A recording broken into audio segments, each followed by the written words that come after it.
From Corolla One Studios in Glendale, California, this is the Adam Carolla Show. Adam's guest today, Ray Romano and Adam Ferrara.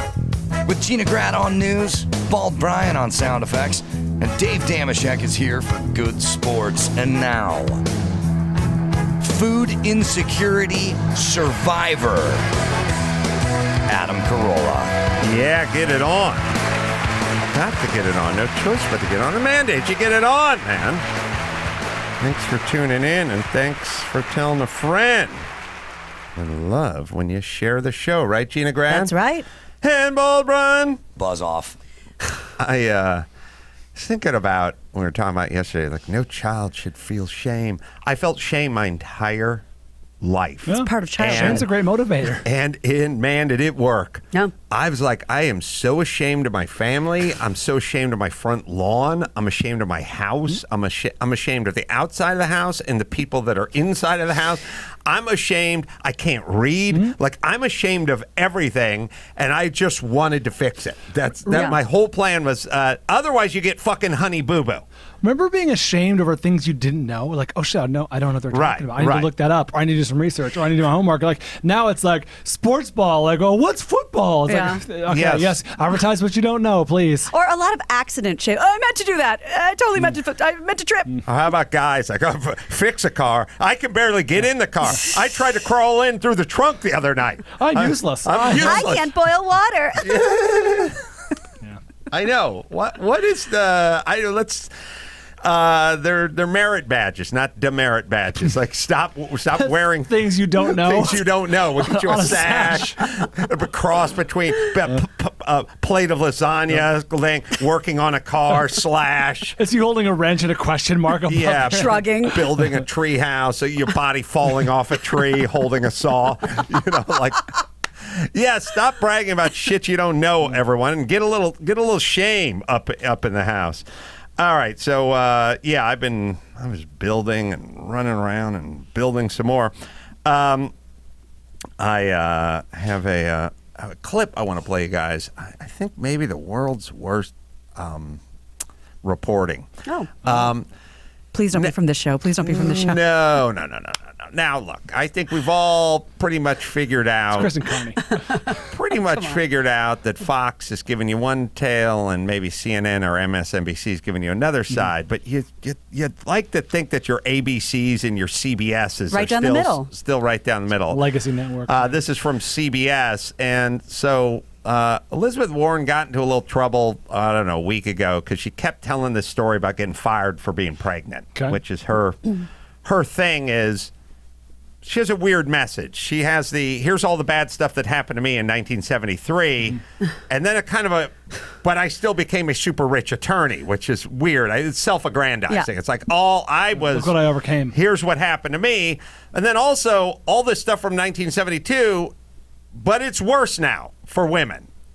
Oh, well, according to her narrative. Yeah. I don't know how, but that's her thing is... It's objectively better. These things happened to me in the 70s. I'm so good, I went on to become a millionaire. But they're worse now, but I know how to fix them. Yeah.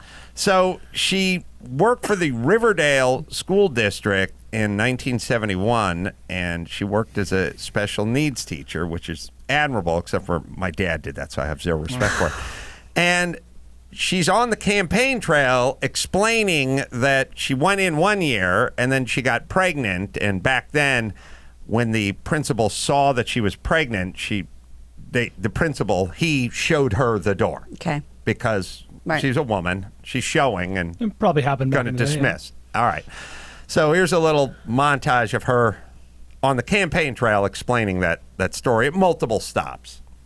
I was visibly pregnant.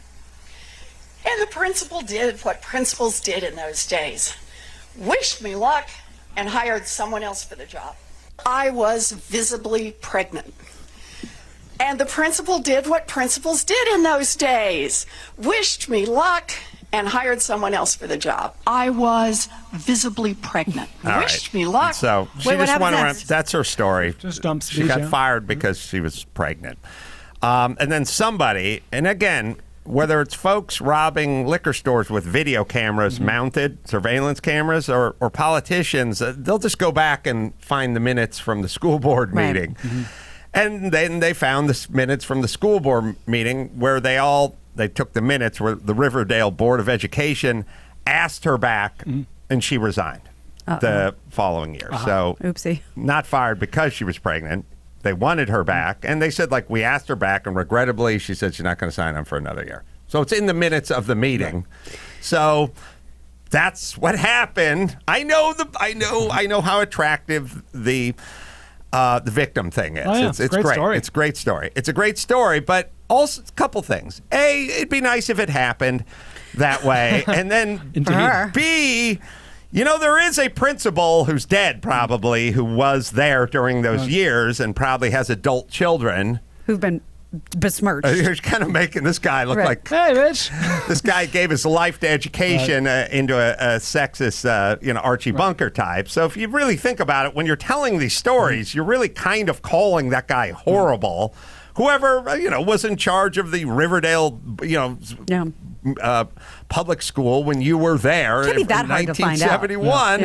And your books there's a couple of 41-year-old kids are like sitting around going, Papa? Hey. Yeah, but okay. That's your story, except for you weren't discriminated against. They asked you to come back for a second year, and you declined, which is fine, but that's the story. So a CBS reporter, campaign reporter, Zach Huddock, I think he'd say his name. He asked, he was going to challenge her on this, because we're in a weird world now where this story's out there. They have the transcript from the meeting, school board meeting, and if you don't ask her about it, you're kind of not doing your job at this point. Someone will go, at least you're playing into her narrative. You didn't even ask her about it. So it's kind of funny, too, where there's two ways to ask. There's a way to ask, like I was asking Gavin Newsom about things, and then there's this way of asking.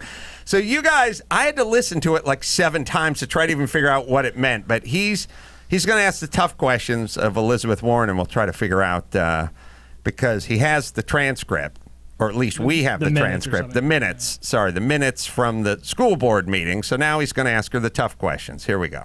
Is it accurate to say you were fired, or were you forced to resign, or how would we characterize this? Look, First things first. Were you fired or were you forced to resign? Were you shit canned or were you shown the door? Whoa. Were you removed or terminated? Forcibly? No, the question is were you fired or did you resign? Not were you fired or were you fired? It's giving her a pretty soft landing. He's not even asking. So far, he's not asking a question, but she's going to answer. Is it accurate to say you were fired, or were you forced to resign, or how would we characterize this? Look, it doesn't matter much what the term is, but let's be clear. I was 6 months pregnant.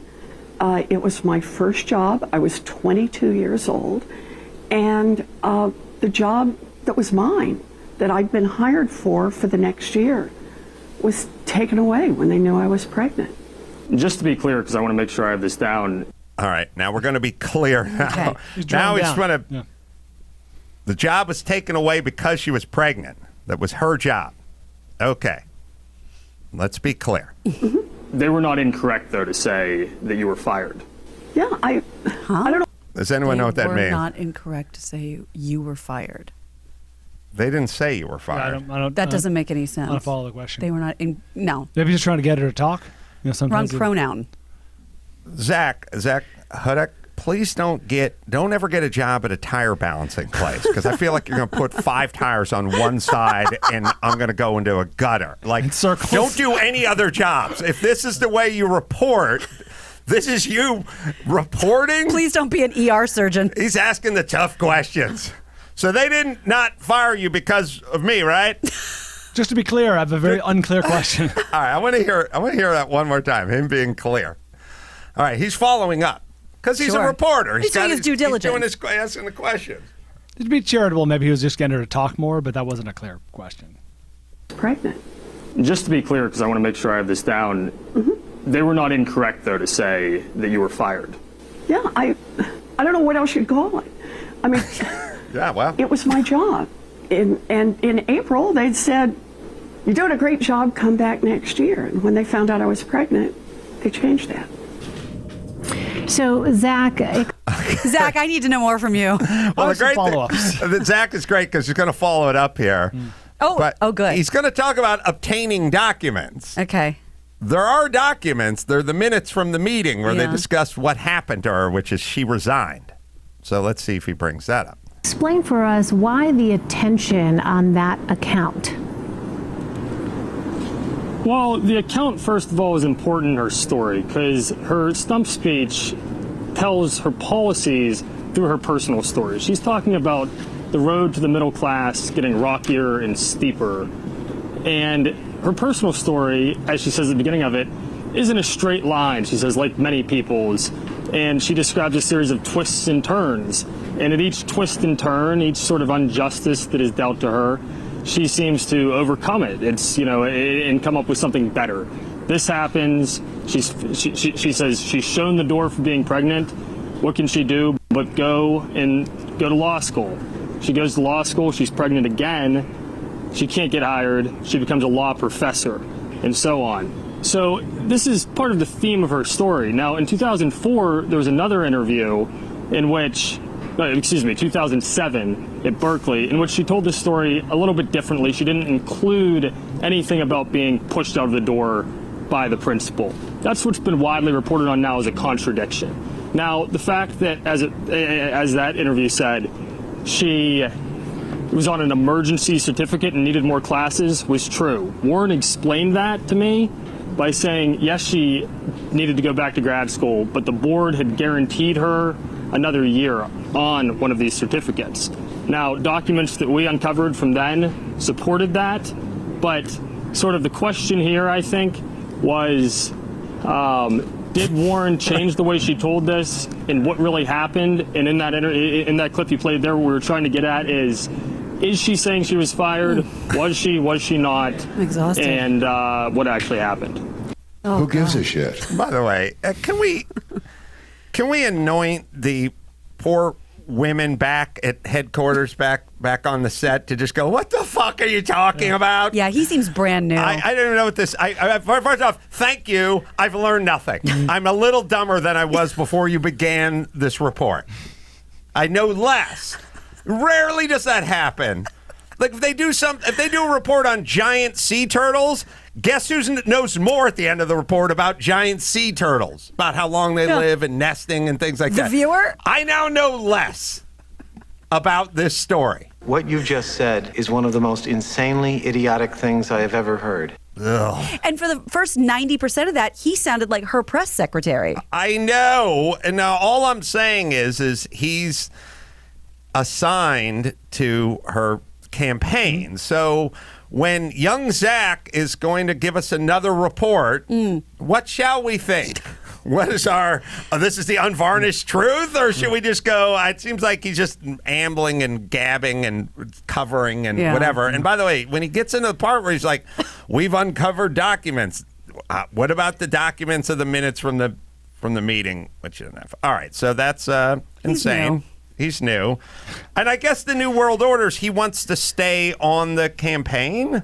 Well, I imagine he would. Well, I mean, if you just corner her and start asking her tough questions, you get kicked off? I don't think the candidates have that kind of power over the network. The networks. Yeah, the networks assign someone to your campagin. Well, then maybe there's a cheese platter that he wants in on that he's going to get elbowed out of or boxed out of. Like, why doesn't... I know it's uncomfortable to ask people uncomfortable questions. I get it, but I have no idea what he was talking about. No, that was very, very hard to follow. Super straightforward. She says she was shit can for being pregnant. She's lying because there's a meeting where there's minutes that says that's not why she's gone, and it's pretty simple. Let her talk her way out of it. But no, let Zach do it for her. Zach did it.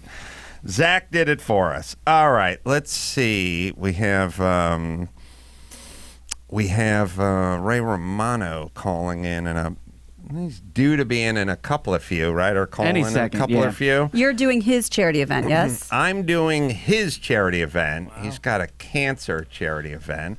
It's got some good names on it. And they're not that good.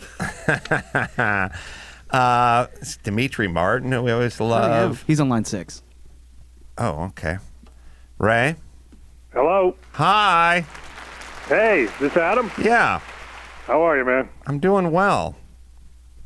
Good. Congratulations on all the recent success and the Irishman and all that kind of stuff. Oh, well, thanks. Yeah, it's kind of... I don't know how I got in that one, but I snuck in there. Well, you've been doing a lot of real serious acting lately. Something I don't... you started off as a stand-up and then went to sitcom star and then stand-up sitcom star. I don't think people saw the serious acting turn. How did that begin, and was that intentional? Well, I mean, it was intentional in the sense I didn't want to... After Raymond was done, I didn't want to do another sitcom, that was for sure. I still wanted to act, and look, did I want to do all drama? No, of course not. I always wanted to do comedy, but I didn't want to shy away from something that dramatic. But like I tell you, it wasn't easy. It took a while because people just see you as the guy, as the sitcom guy, and so we created our own show. Me and Mike Royce. I don't know if you know who Mike Royce is, but me and him created Men of a Certain Age after Raymond. Yeah. Right. So I had to write it myself, and create it, and that mixed them both. That was dramedy kind of. And then little by little, and the only reason I got into The Irishman and into Scorsese's on his radar was when he did the show Vinyl. Right. He did the pilot, so my agent said, if you go on tape, they'll look at your tape, So I did. I went on tape, sent it in, and the feedback that came back was he likes it, and he's never heard of him. and my agent said, well, what do you mean? He's never seen the show? And she said it was Ellen Lewis. It was his casting agent. She goes, no, he's never heard of him.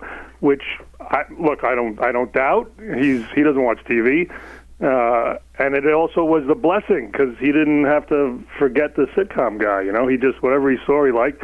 So thank God he hadn't seen 9 years of Funny Boy. Yeah, Vinyl, short-lived, but I really enjoyed. Oh, thanks. I can't tell you how depressed I was when that went off. It was really good. I love the era, 70s and record and everything. Yeah, we were filming in New York. It was 70s. I had a threesome in it. Yeah. I mean, stuff was happening. It's art imitating life. Art imitating fantasy. The tickets, are there still tickets available? And shall I give the website out? I believe there are. Yeah, I believe there are for the charity. Yeah. Yeah, it's comedy.myloma.org, which is MYELOMA.org. Dimitri Martin's going to be there. Kevin Nealon's going to be there. Patton Oswalt's going to be there. Caroline Ray's going to be there. I'm going to be there. Ray, you're hosting. You're emceeing. Yes, sir. Yeah, and Amanda Seals is the last one you didn't. Yeah, we ran out of ink over here. Didn't make the paper. Yeah. I'm looking forward to it. The Irishman, by the way, sitting at 100% on Rotten Tomatoes. Yeah, it's blowing my mind. I mean, you know what's weird is I don't know if you've seen the trailer. But the trailer, look, I'm in it. I'm not in it a lot, but I'm kind of in the background a lot because I play Jimmy Hoffa's lawyer. Mm-hmm. So, I'm a mob lawyer, so I'm kind of in a lot of scenes, but I don't have a lot to do except for like 3 scenes. And one of the whole scenes that I have something with some material in it is in the frickin' trailer. It's amazing. It blew my head when I saw the trailer. I was like, well, my family doesn't have to go see the movie now. All they have to do is see the trailer. But it freaked me out. I was like, am I being punked here? Like it was great. It was great, but it like bookends the trailer. The beginning and the end is the scene I had with De Niro. Yeah, I saw it. It's amazing because of course it's 2 minutes and there's you, or 1 minute and there's you. So it seems like you're carrying the movie. And movies are weird. You can be completely cut out of them. They can cut 90% of what you've done, or you can own the trailer. Right. So with the same size role. Yeah, God bless you, Ray. And also you could there are scenes sometimes in trailers that aren't even in the movie. You know, right. Scenes that got on the cutting floor they use in the trailer. Not in this case, but I'm saying I've seen that too, where there's a scene in the trailer like, oh, that's a funny scene. I can't wait to see that, and then it's not even in the movie. Where are you at with stand-up? Are you doing dates? Are you active? The only dates I do is Vegas. I do Vegas with Spade now. Me and David Spade do the Mirage, and we do a Friday, Saturday weekend, and I get about 7 of them a year, maybe 8 in a good year. Will give me 8 weekends, and so I love doing that. And then when I go to New York, I go to the Cellar. On any free night, I go to the Cellar. And then this is like these charities I do, and that's it. But I did the Netflix special. I did my Netflix special.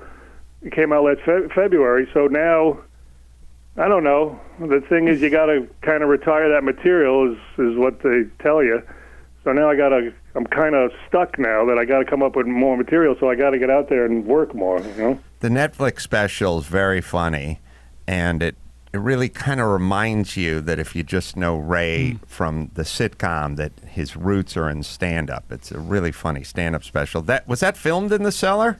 Yeah, I went, half of it was at the Cellar, and, you know, the Cellar around the corner opened up, they had a music club called the Village Underground, but the comedy became so popular and overflowing that they weeded out the music, so that's a comedy club now too, the Village Underground, that the Cellar owns. So I did 30 minutes in the Cellar, and then we walked around the corner, and I did 30 minutes at the Underground. And that's why it's called Right Here Around the Corner. Yeah. Did you do one? Did you do a special? Yes, I did, and you can get it. I think you can get it at Apple and iTunes and that kind of stuff, and at Chassis. How long ago? How long ago did you film it? Okay, I guess about 1.5 years ago, something like that. And did you find, after you did that, did you find you don't want to do that material anymore when you go out? Sometimes. I have mixed feelings about it. At a certain point, I think it's about percentage. I think you can pepper in somewhere between 15 and 31% of that stuff and kind of mix it in. Mix it into the tossed salad. You can't do the whole act, but you shouldn't be freaked out about repeating a joke. No. And it's also, it depends who you are. Like if you're a touring comedian with a big Twitter following and they follow your stand-up, you know, Mike Birbiglia told me every special he does, they're on him. When they see him again, if he's done another bit, they call him on it. But that's because he, you know, I don't know how many dates he does a year, and his Twitter following is his stand-up core, you know, hardcore audience. I don't do that, so I'm doing this stuff. Do whatever you want. You're going to see it Thursday night.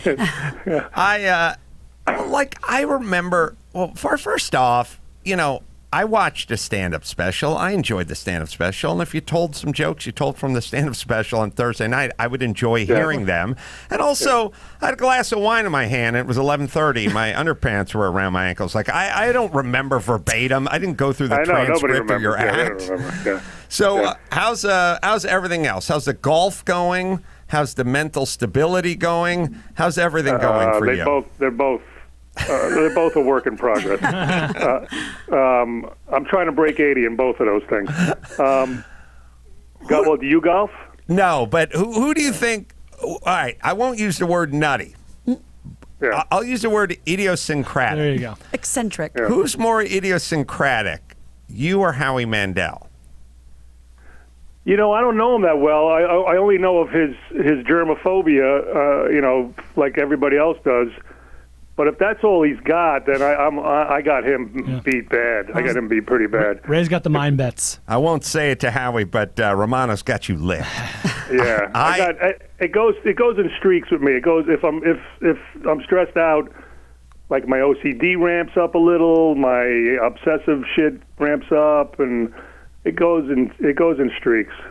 Well, I will say this about Howie, minus the germaphobe stuff, insanely personable, friendly, easy, and nice, and doesn't seem to have any quirks beside that one big one. But I mean, other than that, no problem. Now, I can't tell. Are you Are you being sarcastic or? No, I don't. You wouldn't find Howie to be a strange guy minus the germ part. Maybe you're a little more. Your portfolio's a little more diversified. Yeah, but it's all underneath. I'm not. I don't think anyone who met me or hung out with me would think I was strange. If they get to know me and hang, then they're going to know my neurotic tendencies and all that stuff. But I don't carry it on the surface. Right. No. I know this sounds. I don't mean I'm. I don't want this to come across the way it's coming across. I know. I have talked to you about this before. No, I agree. Affable, nice, funny, friendly. But it's easy always to work been. with. It's funny because it's not even related to success or. I mean, the joke I used to do was, before I thought my cab driver hated me, and now I think my limo driver hates me. It's all the same, That's funny, but we've heard it a bunch of times. Yeah. Yes, exactly. Freshen that up. Yeah, just tight. Retire that one, actually. Hall of Fame. Hall of Fame No, joke. it's true. It's true. You're the exact see what same. I mean? You got to write new shit. No, you're the stuff. exact same person. And I know, and everyone is. And the only difference between being really poor and really regular and then successful and rich is you get to know it. It's like my white privilege is knowing every neighbor I've ever had is an asshole and not a racist. That's my white privilege. So is there therapy? Is there medication? Are there moist towelettes? What's there's the therapy plan? and medication. Yeah, one therapist died on me. I buried one therapist. I retired another therapist, and then I got rid of another therapist. I'm probably on my fourth steady therapist in life right now. Really? One was pregnant, he forced her out. One was institutionalized. Yeah. The other's living with Jesse the Body Ventura in Mexico in a trailer. It's a complicated story. Jesus Christ. Well, I'm looking forward to seeing you on Thursday night, my friend. Yeah, you too. I don't know when you're up in the lineup, but I know you're not first because that's Nealon. I think you're more towards the end. I think Patton Oswalt, we're giving him the closing spot. He's very funny, and Nealon's very funny. Everyone's very funny. Yeah, it's good. And it's the first time it's at the Beverly Hilton. It used to be at the Wiltern Theater there. So it'll be great. You just got to wait till they're done eating, and then we're good.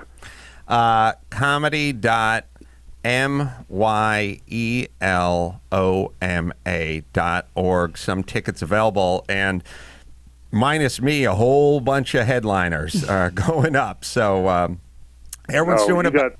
You're the draw, man. You're the draw. Love that. Is everyone doing about 10 minutes? I mean, it's supposed to be like 10 to 12, but, some... Patton will go long, but he's last. Right. You can... and I think you can live stream, by the way, the red carpet on Thursday if people want to check that out as well. It's my first time working with Dimitri Martin, which will be interesting because I hate to say he looks like my son because I'm not, I guess I am that much older than him. But he does, when I see pictures of him, it looks like me. He does. You guys have many of the same features. And something else you guys share, you're both really funny. Well, thank you. Thank you very much. That's the least I could do after calling you insane for 15 minutes. Yes, Can I just say that a few years ago, maybe it was even 6 or 7 at this point, Mr. Romano, you did another benefit at the Saban Theater here in Los Angeles, and I believe it was Jerry Seinfeld and Jason Alexander and you. And from literally, I mean, of course, we're big Seinfeld fans and, whatever. What I remember from that show is Ray Romano bringing the house down, being the most memorable part of the night. Oh, well, thank you very much. I remember it also. That's the first time, I don't know Jerry that well. And first of all, I remember it because my wife, who's seen me forever, I told her, I go, I'm working with Jerry. Do you want to, she's over it. And I go, I'm working with Jerry, though. Do you want to come? And she took a beat and went, how long are you going to do? Not kidding. Not kidding. She wasn't even joking. But anyway, I remember the Q&A after. Yep. And my thing was, we should have people raise their hand. And Jerry's thing was, no, I just let them shout out the questions. And so we just let them shout out the questions, and things got a little crazy, but it was fun. It was a fun night. 2014, so we found out. Okay, we'll see you on Thursday night. That's tomorrow night. As you hear, there's still some tickets available, Ray Romano. And congratulations on all the new success and being on this Irishman. We'll see you in studio soon, my friend. All right, man. I appreciate it. I'll see you then. Oh, Ray, what's the dress code? I wear a jacket, but I always wear a jacket, but nah, whatever you want, man. All right. Lumbersexual. Thanks. Appreciate it, Ray. Exactly. Yeah. All right. We'll see you then. Cocktail attire. Oh, boy. It's funny. It's funny. Adam's pants are around his ankles. He's got a glass of wine in his hand. It's a cocktail. Mike. So I have cocktails. I don't know. I'm amused that many are amused. I walked into my house yesterday. I was wearing a button-down shirt and a blazer and gym shorts and tennis shoes with no socks. And I walked in, and the old guy's like, "What?" And I was like, "Oh, yeah, I did Tucker Carlson. You sit at a desk." What are you, a news anchor? And she's like, "What?" She's like laughing the whole time. I'm like, "Hey, but you sit at a desk." That's what they do. I know how it works. Yeah. Yeah, why not? By the way, Brian, I don't know if you know this, because I'm sure this is how you'd rather see it. Do you guys know that The Irishman's going to be at the Egyptian Theater for 2 weeks? So if you want to see it in the theater. Is it the only theater it's going to be in? Or I don't know. That was the one they were really billboarding, because God. I'm sure they want the Oscar buzz. They have to put it in some theaters. I'm hoping it's going to be in a theater near me. Well, it's got to be, because they're going to do a thing for the Oscars. It'll be L.A., New York, right. And it'll be. They only have to do one theater for 1 week. So I know, but Netflix has a lot of money in this thing. I know, but it's literally just one theater, 1 week. I'm saying for eligibility. One that's theater, what I'm major saying. city, 1 week. Okay, Yeah. but they'll do L.A., New York, and then if it's L.A., it'll be somewhere near you. Yeah. I'd like to see it in the well, theater. you just said it's at the Egyptian, right? Well, there you go. Yeah. I know you're right. It'll be at the Egyptian, and that's coming out the what? Yeah, the first. Theater's the first. Oh, okay. And 27th, I think, is Netflix. I think of November, right? Mm-hmm. So it'll be in the theater on the 1st, and go see it in a big theater. It'd be cool. And go enjoy it, and anyway, all that good stuff. All right, let me hit. There's something very likable about Ray Romano, right? Yeah. I think that's why his sitcom was such a hit. Right, because there's just something about that regular guy who's now trapped inside a celebrity's body, and it's just always that guy. Yeah, salt of the earth. All right. The only theater listed right now is the Egyptian. That's the only one. The only one. Could be exclusive. I mean, they probably paid a lot of money for that. All right. So, God, I can't believe a movie like that wouldn't have a East Coast presence. I mean, if you're Netflix, you want as many eyeballs on it when you get it, which is November 27th. So the fewer you can see in the theater. You know what I mean? Yeah. But then there's also, I don't know, word of mouth or buzz or the handful of people that could go see it in the theater. Yeah. One medium-sized theater, and then they get out and There's a infect strategy everyone. for both, yeah. I'm sure they'll land on their feet. But either way, I've seen a New York date, too. it seems to make sense that there's a New York date. But anyway, look that up. You work on Castrol, Max Pata. Tweet us at Adam Carolla Show with hashtag Castrol Challenge with your question for Castrol Challenge. Brought to you by Castrol Edge. Formulated with fluid titanium technology. Reduces friction, maximizes engine performance. 3 times stronger. Buzz off. Fool against viscosity breakdown than leading full synthetics. You got the question, Max Pata? Yeah, Untitled Cars Show on Twitter wants to know if you have a favorite engine. Oh. Okay. I don't want anything push rod. It's got to be overhead cam, right, Obviously. Gina Grad? Yeah, that goes without saying. Twin overhead cam You is guys talked best for the show. pretty awesome. Brian, you just stand there and look pretty. I will. And That's what I do best. the Jag from the 60s had a 3.8. It's a straight 6, but it's got these it's got a big aluminum valve cover with fins on it, and the 2 cams are really far apart, and the plugs go down the middle, so it's this big, beautiful lump, as they call it in England. And it's not a V8, it's not a V12, and there's a few others I could take a deep dive into, but in the realm of not being one-off Offenhauser, Cosworth, Indy stuff from the 50s or something, I'm going to go with that straight 6 in the Jag motor. Thank you for that, and thank you, Castrol Edge. All right, let's see. Adam Ferrara's out there. Talk to him. He did Top Gear, American Top Gear, so he knows about cars. Got some stand-up coming up. All right, we'll take a break. We'll bring in Adam right after this.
In the spirit of Murrow, Jennings, Cronkite, here's another great moment in local news. These siblings are furious. Their brother, who police say was an armed robber, was gunned down by a store clerk.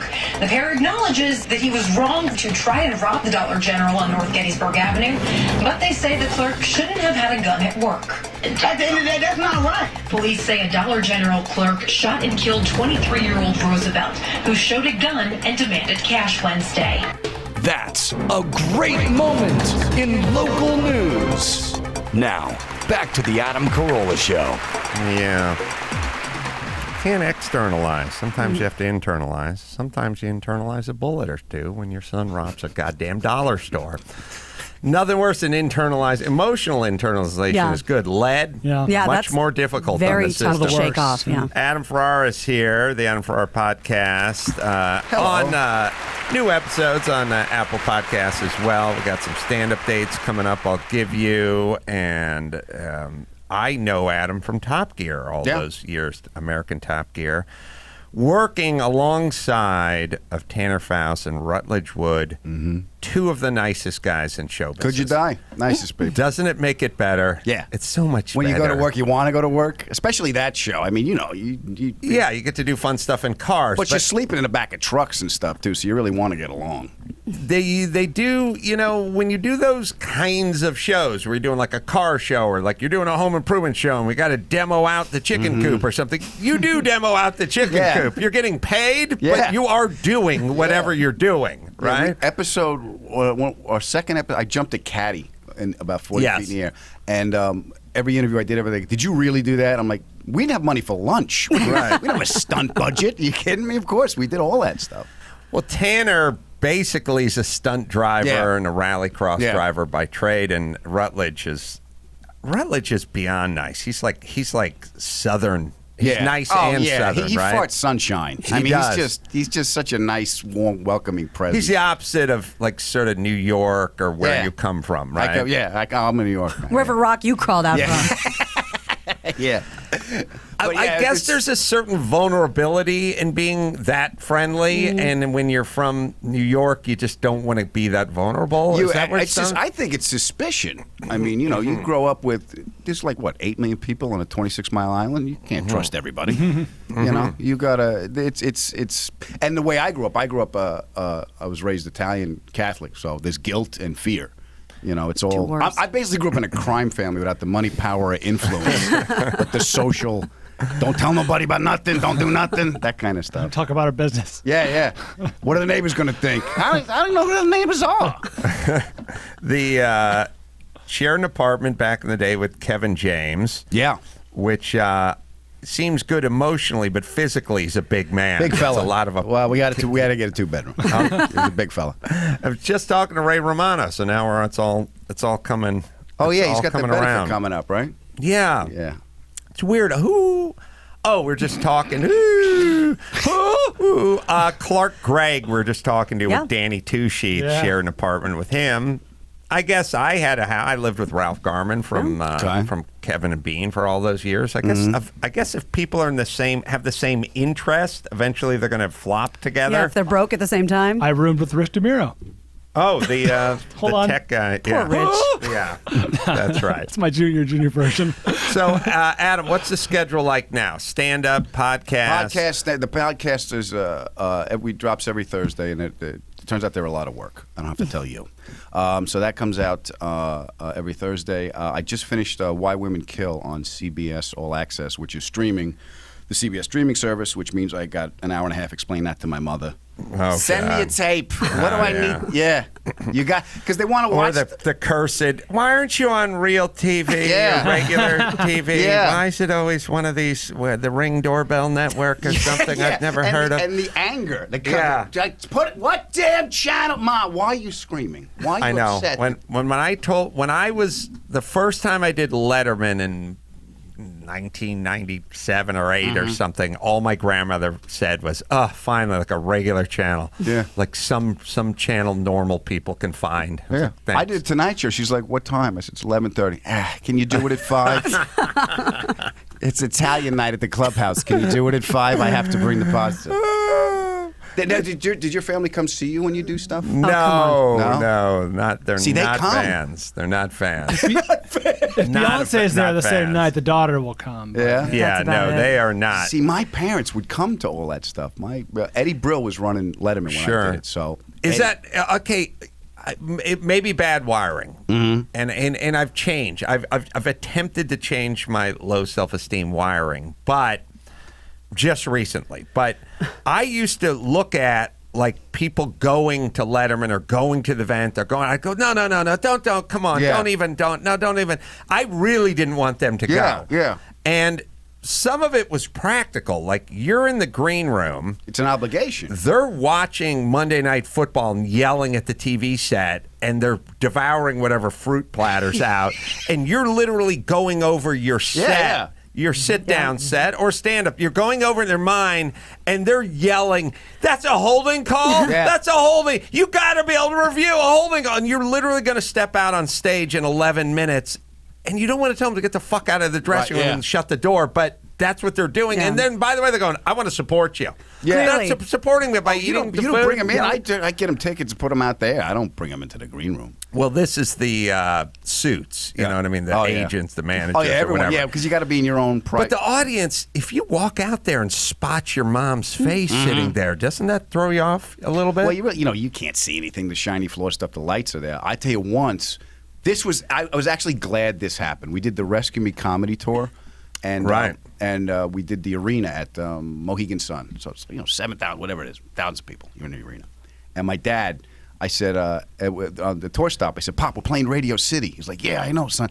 Your mom says you're playing Mohegan Sun. We're gonna go to that one because he wanted to gamble. Right. I said, but you're gonna come see the show. He's like, yeah, unless I get on a rush. So, but he came, right? And I did an old joke, a joke I haven't done for years. And I saw him, and I saw his big shock of white here. It was near the end of his life, and.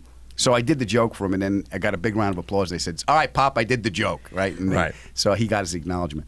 Cut to, and I don't bring it right now, but cut to my dad's towards the end. And he's like, it was a great night when I was at the Mohegan Sun, and everybody in that crowd was looking at you, and you said, I did the joke, Pop, and then everybody was looking at me, and I was looking on stage, and I was looking at you.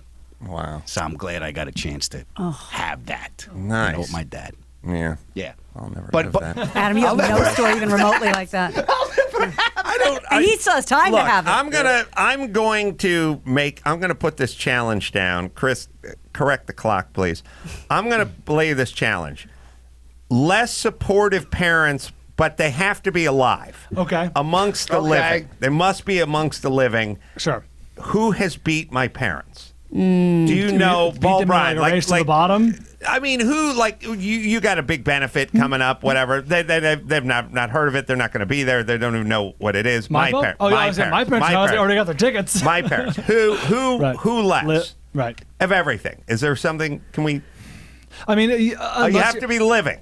Only if you're bleeding into the area of like abusive or like harmful, like or not drug addled. In terms of neglect, yeah, like just bounce to the keys to get away from the family. Yeah. No, not running from the federales. The only way to get worse is abusive. Not chasing a dragon. This is tough. Not crawling inside of a bottle and never coming out. No substances. It's tough to beat. Or addictions.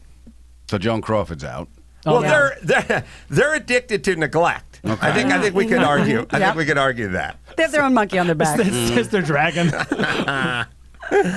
When did is your mother still alive? Yeah, my mom's still alive. Yeah. And Dad passed. 2010. And nice that he's around long enough to see you on stage, do your thing. Yeah, it was nice for they were supportive because they were all we had. That little neighborhood was like everyone grew up with this. Were they worried about getting into comedy versus going to college, being an attorney? No, here's the thing: is like I came from, and I think you got the background too, the home improvement, you're mechanical. I don't have I can't wrench. I know how it works, but I don't have the if-then-go-to statement. Right. But my dad always did, and I always wanted to be like my dad. So that's why I got into cars, because that's where he was. Right. He would explain it to me. So I'm trying to work on the car one day, and it's not good. There's oil leaking, blood spurting, wrenches are falling. My father's smoking a Lucky, comes over, he puts his hand on my shoulder and said, son, you're going to have to get a job and work at something the rest of your life. This ain't it. Right. Can you sing? Can you dance? So when he came to see me do stand-up, he was like, I said, I want to do this. He's like, you do it now. Bingo. He says, do it now and give it everything you got. Wow. When did you first start doing stand-up? July 13th, 1988, Eastside Comedy Club. It was a Wednesday night. It was an open mic night. Wow, you remember it. Yeah. And you were doing 5 minutes? 5 minutes, yeah. 5 minutes. And the whole friggin' neighborhood showed up because my mother told everybody. Right. Yeah, so it's like, I had an act, but then someone yelled out, a cousin or something yelled something out, and I made fun of him for 5 minutes. Next thing I know, it was all gone. It did, but it went well. It went, I got the cherry high. I got the first laugh. You know when you get that first laugh and now you're chasing the dragon? What do you think? I'm trying to figure this one out. What? It's funny. There's not a lot of in between. I interview people all the time who said, I went out first night, it worked, I killed. And then there are people that go, I died. What percentage of people would be knocked off forever if they died the first time out? Like just they never again kind of thing. Question. Now, I guess if we apply that to sex, we'd all be out. We'd all be, All right. But that's it. Obviously you go out and you crush it first time right out of the gate, and that just propels you into your next one. And if you go out there and you're devastated, it's got to slow you down a little bit. But how many people are just completely go back and get their degree and certificate in accounting and call it a life? I would say the vast majority be like, oh, I knew this wasn't for me. I mean, the first time out, just bombing and going, you know what, maybe I don't have it. So many people do, and I pretty much bombed. But I was like, well, maybe stand-up isn't for you, but maybe comedy is still for you. So I had this weird relationship with maybe I'll just pivot to sketch or improv or something like that. Right. Group, but you whatever. have a sense of humor. A lot of people don't even have it. I mean, I started in New York where they had the at Stand Up New York, they had at late night when I would host, and they would have the funniest person, like in the office. So they had the funniest category, like, funniest accountant, funniest burn victim. They're just trying to get people in. Everybody. Yeah. So they would come up, and they're funny in that group of people. But I think people that start it and try it to be funny outside of that, there's something driving them to do it. So even if you don't get it the first time, there's something else pushing them besides the approval, which is why I'm doing it. Do you think? I just think a sense of humor is sort of like people that want to play music. They bang on pots and pans when they're 7 years old. Yeah, but there's also laughs. I've been through my therapy, but there's a getting your emotional needs met through approval and laughter. I could find, I can make people laugh. This is how I can contribute. Because I couldn't build things like my dad, but I could make them laugh and take the stress away. So that's how I fit in the family. So I was just trying to... Is that sort of a pleaser thing? Yeah, like probably, there's tension and you're going to break that tension with humor? Yeah. It's like, every comic, everyone's funny has that their spidey sense where the room's turning. Yeah. I wonder if comics are pleasers by nature. I mean, if you start off by trying to please. That's how it manifested in me to fit in, like especially on the school bus, because I was like, it's a rough little school bus ride. So if you're funny, they'll beat you up last. I don't know. I don't know Dennis Leary well, but he seems to be. I don't know. Like he has demons, like something's chasing him or something. Yeah. I mean, everyone's a little fucked up, but he seems a little more fucked up. He's got I've known he's got a poet's soul. He really does. He's got a lot of pain and he channels it. And a lot of things that happened on the shows were happening in real life. We did an episode of an old cop show we did called The Job, where there's an episode we find a telescope. That actually happened. We were in this hotel room and there was a telescope, and me and Lenny Clark were looking at. And the next thing I know, a week later, we got the telescope episode. So a lot of the stuff gets recycled as it's happening. That's Rescue Me. You know Diane Farr? Yeah. She's sweet. I used to work with her. Yes, you did. She's a sweet lady. Yeah. Dennis, I don't know him well. I did. Didn't you do Comics Come Home? I did work. Why no, my voice just went up through puberty? I had no idea. You're really good at it. When it's time to change. Yeah, Brady's. I worked on Judgment Night as a stand-up. The movie he was stand-in. Stand-in on a movie he worked in, and talked to him a little bit. I feel like guys like that, either love you or they hate you. And if they hate you, it's really bad. Deep and long. It might not even be based on that much. And if they love you, might be based on less. You're in great shape. Right. Is he one of those guys? I don't know. If he is, I'm glad I fell in the love category. Right. Yeah, I mean, you know, Irish Alzheimer's. You forget everything but the grudge. And Italians don't even make believe. When I'm carrying this, I'm getting a pickup truck to hold his grudge around because I'm never going to forgive you. But yeah, I don't know if he has that other side of the coin. I just know him that I've known him for years, so I just know him from my perspective. I find like he's one of these guys that I find to be very talented, very multifaceted, loyal. But I don't feel like I know that much about him. I don't feel like I don't know. Like I feel like I know everything I need to know about Bryan Cranston. Okay. It's just kind of there, Right. you know, good in a good way, but just there. Or even like a Ray Romano type. I feel like they're just there. Yeah. You know, there's just guys that are just always there. I don't feel like I see him places or around or like. Do you see him more as popping a up. character, people he plays? It's like I don't like. When's the last time you turned on Fallon or Kimmel or something and like Dennis Leary was just sitting there? Like I don't know. I guess it's intentional, but you guys know what I'm talking about. You don't see him like on there. Oh, he's having fun with Ellen. You know, like, he's dancing. He's got a big Velcro suit on. We're gonna.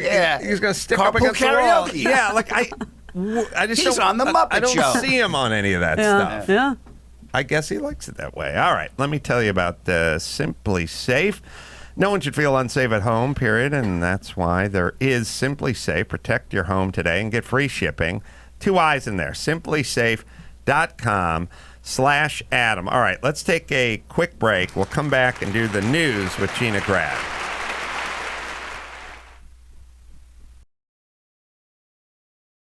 News with Grad. News with Gina Grad. Breaking viral, all those crazy Trump tweets. Give me news with Gina Grad. Trouble in the Middle East. Celebrity drunk meltdowns. Need news with Gina Grad. The news with Gina Grad. Well, Felicity Huffman has officially commenced her 14-day prison sentence. God, she's off the streets. We can sleep with our doors unlocked. No, you don't have to hide your kids ananymore. I thought I heard the birds singing. Put my cheat sheet away. On Tuesday morning. I've been sleeping with a machete under my pillow. Who's there? Now all I got night when the house 14 settles. days to relax. That's right. She turned herself in to the authorities. Felicity reported today for sentencing to the Federal Correctional Institution in Dublin, California. That's the kind of Club Med version up there. When she's released, her rep said she will begin serving the remainder of the sentence the judge imposed for her. It's 1 year supervised release with conditions including 250 hours of community service and a $30,000 fine. Ankle bracelet. Ankle bracelet. Mail fraud and honest services mail fraud. And I heard on the radio today, they were doing a report about it. It's not going to happen. But what Lori Loughlin, I guess, whose trial starts next year, is possible. In some universe, it is possible she could get 40 years. What is her 40 years. Felicity her photoshopping her husband? I don't know On a what we rowing do. machine. What do we care? What is her husband's name? Bill Macy. Bill Macy. Bill Macy. I hope that he has a friend who does exploratory work on like ice cap somewhere or works on an oil derrick or does something where he's just been gone for 11 months. And then he comes back after 11 months on like an oil derrick on an ice cap or something. And he just comes back. And he's like, hey, Bill, where's Felicity? Where's Felicity? She's in the joint. She's rolling a... She's smoking a joint? No, she's in prison. What? She's in a Spike Lee joint? She's incarcerated? Yes. What's she in prison for? Like she was working on a macrame toaster cozy last time I saw her. God, did she kill somebody? She's incarcerated. Like they got her for that? It's crazy. Let's change the subject. How are the kids doing in college? Oh, wow. You should have called before you came over. Yeah, I don't care. It's so weird. Also, we have such a bizarre sort of, I don't know, we have this weird relationship with the law, you know. Some people do too much, some people do too little. But Look, if you didn't endanger anyone or put your hands on anyone or hurt anybody, I don't want you incarcerated. I want you to pay some money and do some community service or do some outreach Keep thing. earning. I want you to Take earn the money and give someone else that's you got to Right. pay for another kid's Scholarship. college. Yeah. You must doodle on 10,000 peachy folders and hand them out to under. And I really want you to be on the kids. crew team. I want to see you stroke something. Something. Well, but that's the thing that I really don't understand, because when you get the mail involved, once you put a stamp on something, Federal. your sentence just it goes to Federal. the roof. I know somebody who did something, from what I understand, accidentally through their business, and because it involved putting envelopes in the mail, he went to prison. Hey, I don't It's need shocking. that weird Pony Express type law either. I just stand back and go, do we need these people incarcerated, or can they just pay some fine and do some restitution? Or again, let's put them to work. Let's get something out of them. It costs Desperate us Housewives money. too. Yeah, it costs us lawn. money. Yeah. It costs us money to put them in the joint. Let's have them earn while they're on the outside. Although, if your fantasy was to be realized, this would be the place for you to go, because she's going to just a lovely facility with I won't call them bungalows, but little villa units on the bay, beautiful weather. Are her and Bill were kind of on the outs or something? I don't remember that. I'm sure they're doing better now. There wasn't there some Stronger than ever. discussion at the beginning? Like he was gonna. There was a little leave her hanging. scuttlebutt that he was like in the guest house or I don't something remember like that. that. It's There was a possible. little, maybe Max Zapata can find it, but there seemed to be like a little, like these two were kind of living separate lives together. That's why he didn't seem to be so involved with any of he this. is squeaky clean on this one. Right. And that's a great point, because they're married. How could he not be involved on some level? And it seems like he didn't know shit. Even Right. the cops went, "Hey, Yeah. we did some investigating. You'd be But- better off." So sorry. Yeah. Either way, she's off the streets. She'll be We missed for a can fortnight. rest. Yes. Yeah. Well, somebody else, a little more hot water. Page 6 reports that three women have come forward to cops accusing actor Cuba Gooding Jr. of a pattern of sexual misconduct. Three times, fool! Thank you. In Manhattan bars and restaurants, bringing his total number of alleged victims to 5. The floodgates opened against him when a 30-year-old woman, which we talked about, accused him. Can I say this? Yeah. And You're going to hate the rest of this story. It seems a little on the nose, but you That's know not what how grabbed her. you forgive your 86-year-old grandpa when you go, there were Negro kids that got onto the bus, and you go, you're not supposed to do that anymore. And you go, but he used to. I'll bet you Cuba Gooding Jr.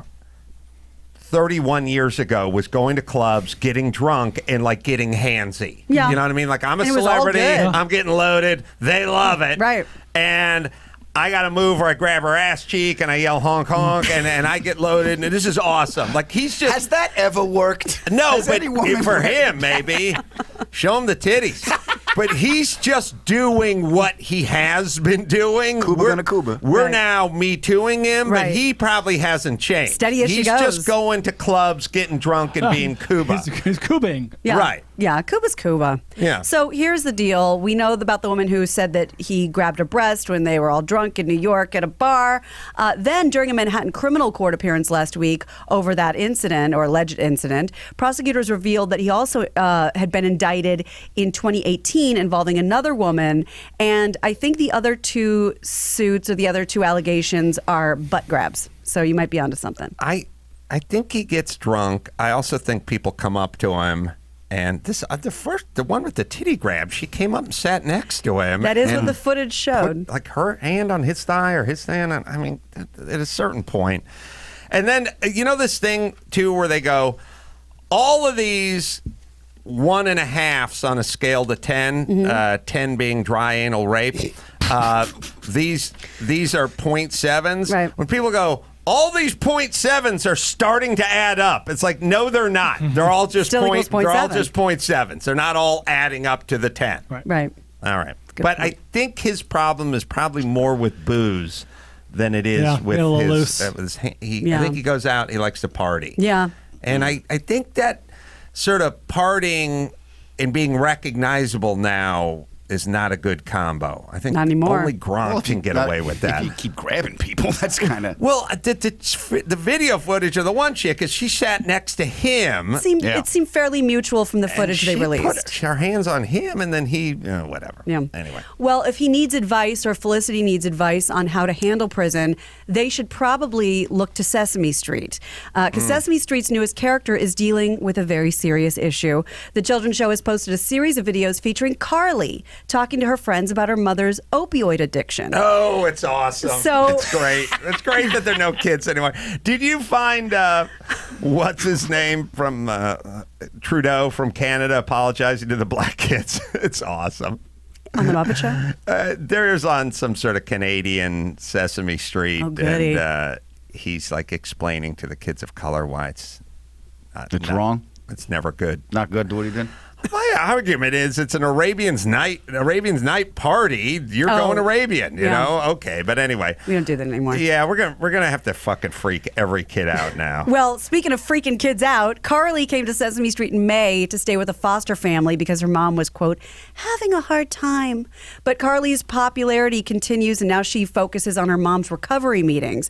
In a statement, Sesame Workshop said that 5.7 million children under the age of 11 live in households with a parent with substance abuse disorder. I do have a clip from the show, but Chris might be looking for something else. I'm not sure. I had to want to meet Carly. Oh yeah, I want to meet her. Which one's Carly? The green one. Okay. That's Elmo. Come on, buddy. Well, my mom needs help learning to take better care of herself, so she talks to people with the same problem. You see, buddy, everybody there is having the same kind of hard time. So they talk with each other about it. Oh, well, when Elmo talks about a problem that Elmo's having, it helps Elmo feel better. Well, me too. And so I go to a special kids-only meeting. Our parents all have the same problem. We sit... Yeah. Hey, man. You talk about the razor wire on the freeway signs indicator. This is a societal marking point. Well, a couple years ago, they had the Muppet whose parents were in prison. How far away are we from Patty the Muppet, who's transitioning to be an oven mitten? So they're all transitioning at some point. They're all genderless. Finger reassignment surgery? That's right. Thumb reassignment. Yeah. I just want to see the kids at the meeting just like smoking furiously and shaking and drinking coffee. I've seen too much. Yeah. No crosstalk. The crazy... Look, when I was a kid, I had a shitty house and a shitty family and welfare and all that shit. Mm-hmm. We had... You could watch The Jeffersons, or you could watch Sanford and Son, or you could watch The Brady Bunch, or you could watch Fantasy Island or The Love Boat, and I'd be 9, 10 years old, and I'd be going, Sanford and Son. Yeah. We a little more resemble of what they're more doing. familiar. And Fantasy Island and Love Boat, not so much, and Brady Bunch, Partridge out. Family, not so much. But I would just sit and watch it and go, a little more like that than like that. You were looking for more of a reflection than an escape. You watch Good Times and go, oh, I think those people may be poorer than we are. But we fell somewhere in the spectrum a little closer to Good Times than we did to Cabrini Greenish. Brady Bunch. Yeah. But yeah, I got it. Right. I was like, that's not who we are. But I wasn't shamed by it. It was sort of aspiration. I was like, I'd like to live in a bigger house with some carpet in it one of these days. So you didn't need a puppet to explain it to you? No, I did. I did not. Didn't need. Did not need it. Did you find Trudeau talking to Max Pascott? This is pretty good. I didn't guess. Yeah, sorry. Here we go. Question? Why did you paint your face brown? Ooh, it was something I shouldn't have done because it hurt people. It's not something that you should do, and that is something that I learned. That's a lecture. I didn't know it not an back answer. then, but I know it. Nice socks, by the way. And I'm sorry I hurt people. But did you paint your nose and your hands brown? Mm-hmm. Instructional. That's all I was told to say. All right. Well, I've learned I think a lot. I like the puppets better. I like an important lesson about life. Well, is it a costume party and tried to fit in? No answer. Yeah. I don't know if you're familiar with if any of you are familiar with this Trudeau, coach. you be the little girl and ask me why I painted my face brown. Why did you paint your face brown? Well, it's because I was trying to get my cock painted pink. I wanted to blouse some hot chick, and she was in I'm a Mandingo warrior outfit too, so I'm going to kind of get that on. Okay. I want to cuckold one of my ginger friends. Mom, do I ask any follow-ups? Yeah, ask me what cuckold means. Okay, that's all the time we have today. Huh? Class is That's dismissed. just a 10-minute bell. We got time. I'll write you a note. I'm the Wizard of Canada. I like to have to sit down and answer the hard-hitting questions. In a all right. kindergarten chair. All right, we put that whole episode behind us because you talked to 7-year-olds. Okay. Everybody feels better. We're all better. It was wrong. Okay. Washington State football coach Mike Leach. He's been in the news. He threw a kid in his shed once. He's the best. I love this man. I wish I knew more about him. I have a couple of things about him. The latest thing he's done is he put a ban on social media for his players following their 38-13 loss to Utah. Leach said in an interview, "I think we entertained too many distractions, and if I had it to do over, I would have done it when we started camp." So if he sounds familiar at all, he's the coach that has no problem calling out his players. This was, I think, 2 weeks ago. This was what Leach had to say when his team lost the game. We get a lot of good press. We like to read it a lot. We like to pat ourselves on the back. And if we get any resistance, we fold. And what's amazing about this is most of these guys were on the same team last year. That was a tough team. Last year's team was a tough team for us. And we got nearly the same guys, and now all of a sudden they're not tough. They're fat, dumb, and happy and entitled. So. Give me Mike Leach quotes all day. I love that guy. Were you familiar with him? Yeah. He's a bit eccentric.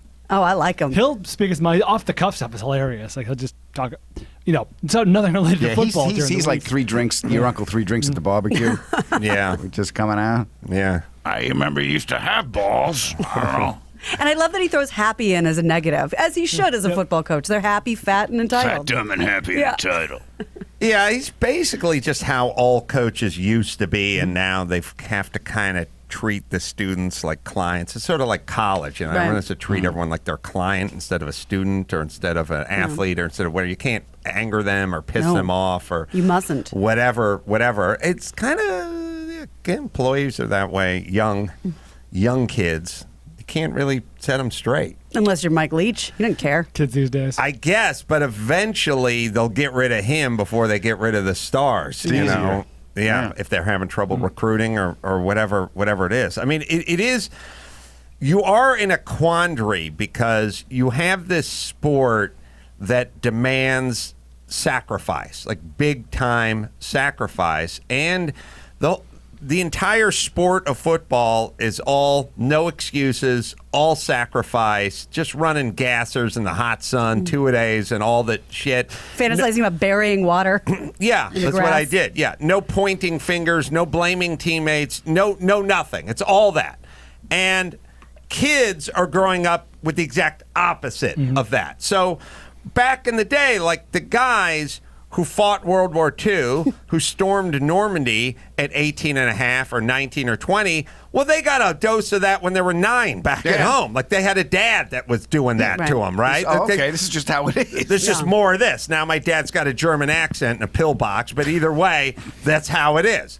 So they're willing to do it, right? They go, all right, just more of what is. Of what you know. And back, when Woody Hayes was screaming at football players and smacking them in the head and everything like that, that generation grew up that way too. Right. Now the generation grows up of, you're not the boss of me. You don't raise your voice to me. My dad will sue your ass. And the environment has shaped itself around with the Elmo talking about being strung out on bath salts and shit like that. Society has gone that way. Now, as a football coach, you're General MacArthur in 1944, and you're having to go, no excuses, supreme sacrifice. You're going to work through the pain, and you have a whole bunch of people who go, fuck that. Yeah, like they're not tweet about you. They're not down with that anymore. No. Double wide banana on 2. Why do we have to go on 2? Right. Can we talk about this, please? Right. No, we have to go on 2. We need 8 no yards. time. So, and why does it have to be binary? Yeah. Can't it be a third sex? Come on. So now you have this job where you're winning really counts on how much of that you can get out of these kids, but these kids ain't down with that. Yeah. And now it's a weird position you're in, right? Because like when I was a kid, they just yell at you, throw their tobacco at you, kick your hand out in your 3-point stance, call you a chick, call you a girl. I had other adults in my neighborhood would hit me. Oh, yeah. It was You like, get hit by other you get hit by all the adults. time.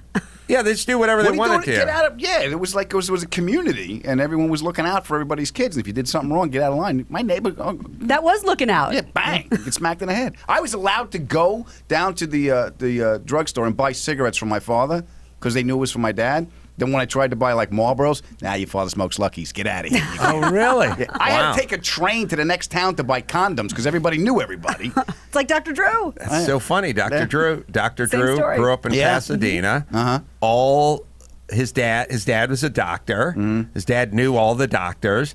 He had to go to the pharmacy to get the condoms. You didn't just go to a 7-Eleven or an AM/PM, and he couldn't go to the pharmacy in Pasadena. He'd be ratted out. Yeah. He had to go to Chinatown, Yeah. where all the round eyes look the same. Yeah. And he'd just walk in there, and he'd buy like a bushel of condoms.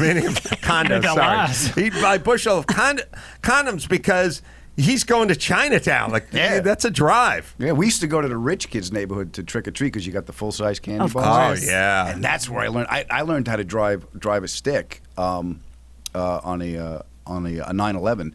One of the chiropractor's kids, her name was Gina. I'm not gonna tell you her last name, but her father had a 911 chiropractor. Yeah. Porsche. Yeah. Remember what year it was? Was it a new car? No, it was old when I got it, but it was like mid 70s probably. So that's how I learned how to drive a stick. Because she was like, she was going out with me to get back at her father, but I didn't know that. I was just like, she's pretty. cares? Use me up. All right, let me hit Geico. Everyone's got the to-do list. How much you add if you're going to drive a chiropractor's daughter's Porsche? You need insurance. See what I did there? Save hundreds of dollars on your car insurance. You don't have to go anywhere. Go to geico.com. 15 minutes, you could be saving 15% or more on your auto insurance. Take that extra money and put it in your pocket. Be the most rewarding thing you do all day, and do it today at Geico. That is geico.com. All right, what else, Gina Grad? Well, the Rock and Roll Hall of Fame has announced the nominees for next year's class. I have them in alphabetical order. I know at least one of them will make you happy, and Dawson might be happy on a few, might not be happy on a few. Finally, Pat Benatar. Nominee. Good. Dave Matthews Band, Depeche Mode, Doobie Brothers. Yes. How are the Doobie Brothers? I was going to say, they're not in already. Whitney Houston, Judas Priest, Kraftwerk, MC5, Motorhead, 9 Inch Nails, Notorious B.I.G., Rufus featuring Shaka Khan, Todd Rundgren, Soundgarden, T-Rex, Thin Lizzy. Thin T-Rex Lizzy, and Thin Lizzy. T-Rex, Thin Lizzy. Doobie Brothers? Doobie Brothers should have been in already. Yes, what? They had Shocking. 10 million hits. Are they in singularly? No. Oh, Michael McDonald.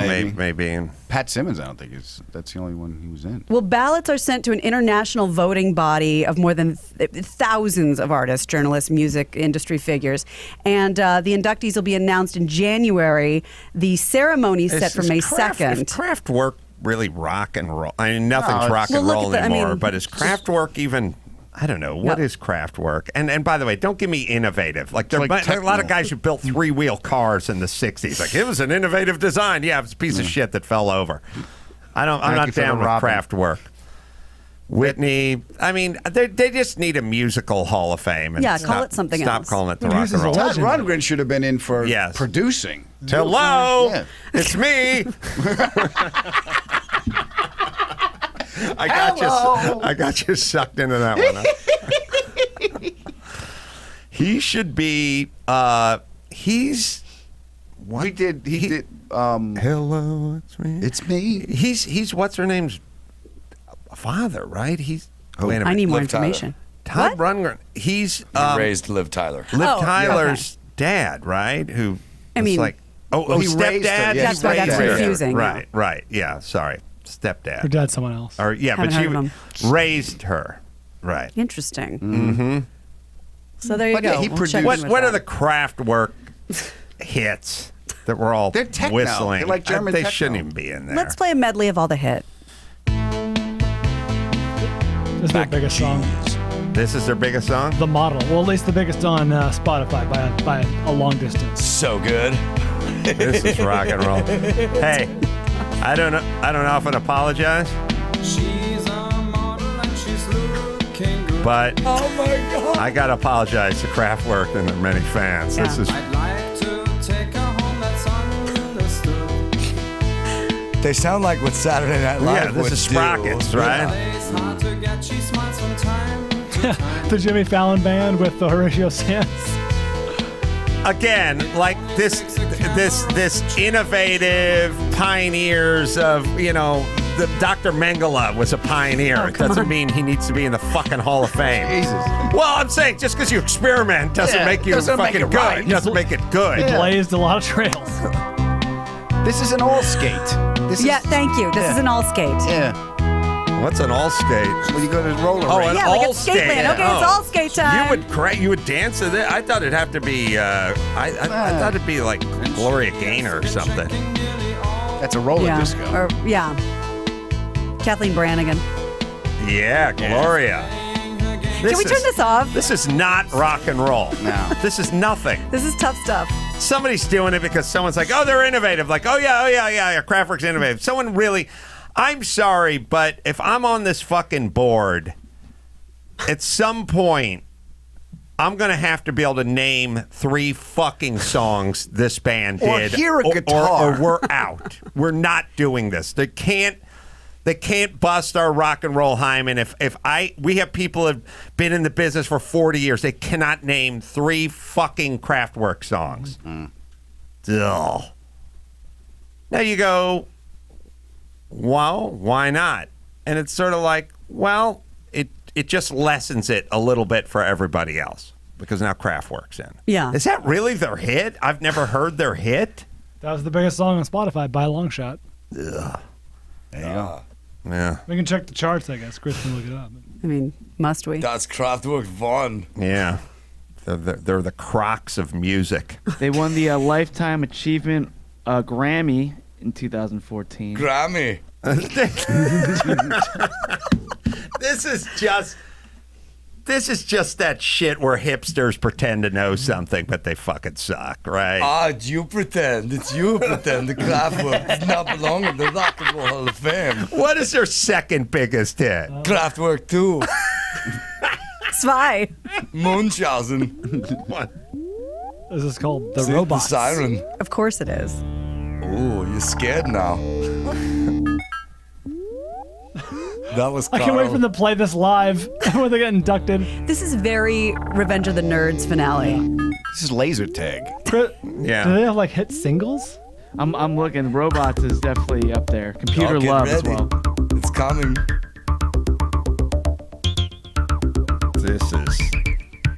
This is an abomination. Nah. This is like hey, Rock and Roll Hall of Fame, you're gonna be stripped of your fucking title. And you won't be sanctioned in any fucking This city. doesn't make me want to drive fast. This doesn't make me want to. It'll make you horny, doesn't make you want to drive fast, doesn't make you do anything rock and roll. This built for Autobahn. Wait a minute, do we got Lederhosen? Lederhosen.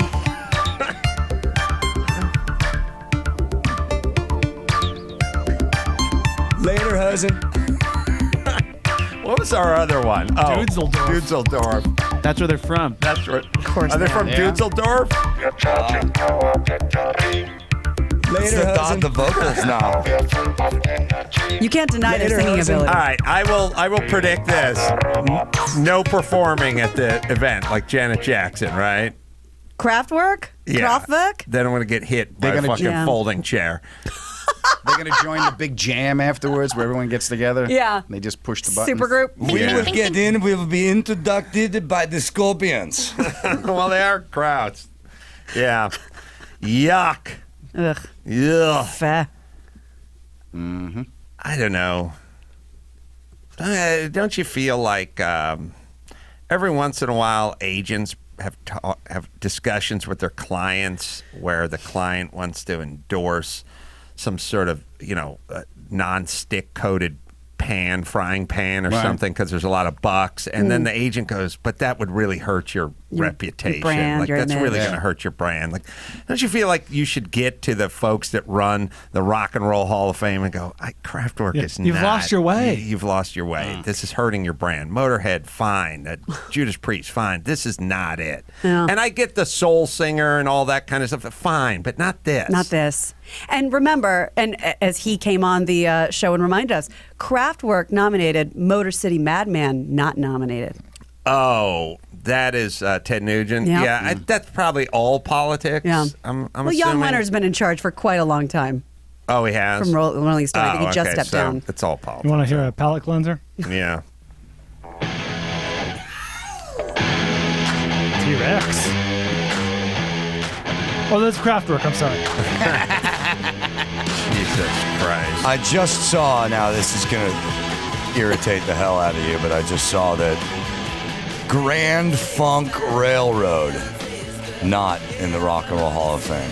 Todd Rundgren produced them. He should be. If Thin Lizzy and T-Rex are on that list, all right, then Grand Funk belongs up there too. I completely agree. And first off, their American band, they're coming to the town and rocking you down. Never before have more honest lyrics been sung. Sweet, sweet Connie. She's doing a thing. Right. All right. It's insane. Okay. It's all null and void now because Kraftwerk is in. Ugh. See, this is what happens. It's the slippery slope of Lou Reed. Everyone goes, let Lou Reed in. And then someone goes, yeah, but that guy sucks. He's and a he's not national really treasure. into rock and roll. And it's like, yeah, but he's thin and he smoked and he looked cool because he wore sunglasses indoors. And then someone goes, all right, we'll let Lou Reed in. But that leads to Kraftwerk, Yeah. you see? Door's been kicked open. Thank you. I'll tell you one person who, I don't have it in front of me, but I'm guessing is not in the Rock and Roll Hall of Fame. Gary Glitter. Nope. Some good news, I would say, for people who aren't fans of Gary Glitter. He is not making any money from Rock and Roll Part 2 being used in The Joker. Apparently, this was pretty controversial. And Brian, I don't know if you can remember what scene that was in. Oh, Joker? Mm-hmm. Someone tweeted there was a story like, it's problematic that he's dancing. It's Gary Glitter song, Rock and Roll Part 2, of course. Right. So Is Gary Glitter... But it's the movie set in like 1981, and this is an insane person. Everything's happening in his head, so who gives a shit? It's kind of perfect in that way. He was a pedophile. Yeah, and is he convicted. in jail now? He's still. I think he's eligible for parole in like 2030 or 2040. Can I say this? I still see, and maybe it's used for like the California lottery spots, but I hear the California Dreamin' song used in a lot of different places. Yeah. Papa John, yeah, that dude had consensual adult sex with his daughter. In my weird scale of what's worse, it's a tie. Photo finish. The pedophilia and the adult sex with your adult daughter for a decade. I'm going to file it all under bad. Yeah. And I don't know if we want his stuff celebrated. I heard his shit at, Disney, California Adventure when I was there a few years ago. They're still playing Michael Jackson stuff. Well, there's the Michael Jackson biopic or bio-musical is about to launch on Broadway. Well, let's get a little more consistent, which is if we're going these guys, if we're going Papa John, we got to go Gary Glitter. Don't cherry pick your pedophiles. I'm starting with Kraftwerk. I'm still annoyed. I want them out. Oh, no. Their crimes what they've done against is humanity. We've beat on Papa John. Oh, look at them. Kraftwerk. So I don't even see a drum set. They're all playing a smartphone. Jesus Christ. It's actually a really good scene in the movie. Well, a pair of publishing Wait, why companies. is he not making money? I'm going to tell you. A pair of publishing companies. Because I'm outright. They now control that song, and they will receive the royalties tied to the money guaranteed by the movie. Still, due to the soiled reputation of its creator, a social media campaign did spring up, fans saying they want to boycott the movie because of this song. And the New York Post says director Todd Phillips responded to the negative buzz and is actually considering whether or not to replace the song when it comes to streaming, when it's finally time for the movie to be streamed. But yeah, Gary is 75. $1.25. They'll use Kraftwerk. They I assume he should. sold the rights to the song to pay for legal That's bills or exactly what I think. And he's up for release in 2031. Look at that face. Oh boy. Nothing He's the next scary about colonel. his eyes. He's Yeah. the next colonel. This is the one, I mean, not one, but this is why when you get into rock and roll, you change your name. Because everyone in the joint's like, what did Gary Fagenbaum do again? A male fraud? I don't know. I don't know. He may have stabbed his wife or She something. I don't know. knows taxes. Hey, Fagenbaum, what'd you do to your, Oh, yeah. I can tell you what I didn't do. Yeah. Some Didn't do the shit that Gary Glitter piece of shit did. Oh, if we ever saw that guy, we'd kill him tonight. Gary Glitter's got to have a real name, right? It's Paul Gadd. There you go. What do you think it says on his jumpsuit? And it doesn't, I mean, he's not known as Gary Glitter. 94 But in the joint, he's Paul Gadd, right? Yeah, that's right. All Absolutely. right. We don't even know he's Paul Gadd. Doesn't he But know he's it? got a driver's license. But he should stop saying, not Gary Glitter, when the person says, okay, Mr. Gadd, your hotel room. That's right, not Gary Glitter. Okay, I heard you the first time. I don't know why you keep saying that. G is for Gadd, young That's fella. right. G is for Gadd. That's Gadd. All right. So this story's a few days old, but it's so great and the footage is so crystal clear. It's worth getting into. Police in Kentucky arrested a man last week who robbed a hotel but was scared away, and I mean scared away, when the clerk grabbed his gun and pointed at him. And just for a little extra clarity, the clerk was a lady. The police department, I'm gonna show you the video as I talk about it. You can go ahead. The police department posted a video to its Facebook page that shows the man robbing a country inn and suites. He has, a hat on and a scarf around his head. He's trying to climb over the desk, and she's kind of telling him, like, no, get to the other side. Pushes him off, and he's like, okay, I'll stay over here, but I still want the money. How much cash is at one of these places? Well, she's about to open the drawer. What she does is brilliant. Actually, I could just kind of do the play-by-play. I've watched this so many times. Go ahead. She's getting the cash out of the drawer. He's getting antsy. He's getting kind of anxious. And she starts putting it on the counter. And then she seems to have this brilliant idea, whether she meant to or not. She throws the money at him, throws a plastic bag. He has to leave the gun on the counter to put all the money in the bag. And she has this moment of bravery and says to herself, I got to get that gun. Took her too She long. grabs it. He freaks out, runs out the door. But wait, it's not over. Wait for it. He comes back in. I got to have that gun. No, get back out. He comes back in. She's yelling at him. She has the Look gun. at the strut. Like he's gonna. And watch him run again. She points it. He tries to jump over the counter. She just points that shit at him, and he is out the door again. The police did catch up to him. I believe it was one of those routine stops. Where was this? This was in Kentucky. Because if this Beautiful was California, she'd be arrested because she didn't have a carried concealed license. She is a hero. Yeah, Garrett She'd be represents the arrested guy. in Los Angeles. Yeah. Gavin Newsom would in California would make an example of her. Yeah, you're probably right. God damn. And he got pulled over. The police saw there were stolen items in there, and he got arrested. But she's just the coolest. I'm with Brian in that in this day and age, how much cash can be in a drawer of like almost any country given inn. You're going to roll the business? bones on armed robbery. Yeah, Yes. right. Aim high, a casino, Thank you. someplace that's got something. 'Cause A valet stand would be your best bet these days. I mean, 10 years from now, it'll just be nothing, right? I mean, everyone's going to have a debit card. I mean, you'll figure something else to steal. Sadly, it's going to be like a fair or like a kid's school fundraiser or something where they're only taking cash. You know what I mean? Yeah, because the collection plate. I don't know if you guys saw the body language of this guy, but I think he was a little desperate. He was beaked out of his brain. But I have not dealt with cash as it pertains to a hotel or a motel or anything in years, right? So give us a credit card, put the room on the credit card. I know what you would actually pay them in cash. Yeah, I mean, I guess you'd keep $60 in fives and singles back there for a vending machine or something. But other than that, this guy's beaked out of his brain. There's restaurants that don't take cash. Yeah. I was like, are you kidding me? I got, all right. Good luck getting a drink on a plane. There are airlines, that don't take cash. And then there are ones that I've been to a few establishments where they only take cash, check at the DMV. But does it seem illegal to have a business and go, you can only pay in cash? Not as far as that you seems know. like the IRS would want to. The IRS would be curious about that. And I think it is illegal to say you have to tip in cash, and people do it anyway. Cabs do it, nail salons do it, because you don't get to keep all of it otherwise. All right. I always tip in cash because I want it to go into the person. Exactly. Let's bring it home, Gina Grad. You got it. I'm Gina Grad, and that's the news. This dinner with that guy once. That's all. I have a vague memory of him going, I want to talk to you about a part. And I never did it.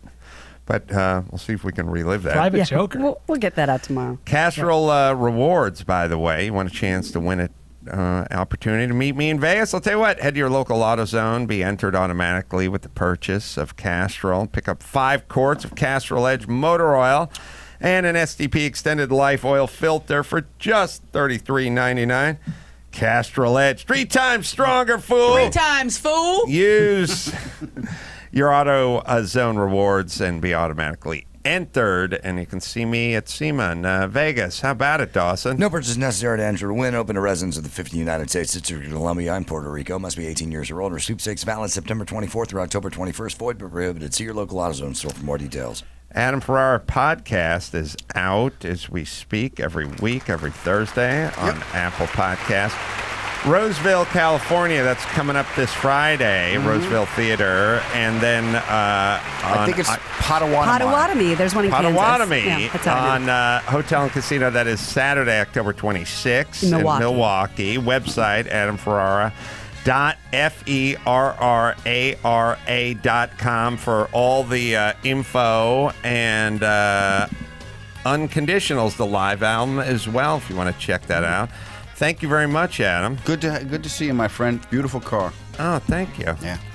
So, in good sports coming up, and go ahead and take the Podcast One survey and get yourself a gift card from Amazon. Go to podcastone.com/survey. Until next time, this is Adam Carolla for Adam Ferrara and Gina Grad and Ball Bryan saying mahalo. Ooh.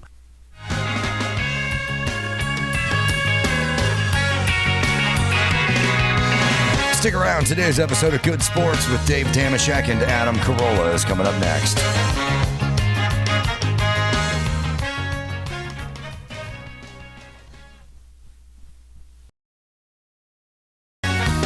Follow the Adam Carolla Show on Twitter at Adam Carolla Show. Follow Ace on Twitter at Adam Carolla. Subscribe to Take a Knee for a weekly dose of inspiration and motivation. Click the link at AdamCarolla.com. Also subscribe to Carolla Classics, hosted by Chris Loxamana and superfan Giovanni.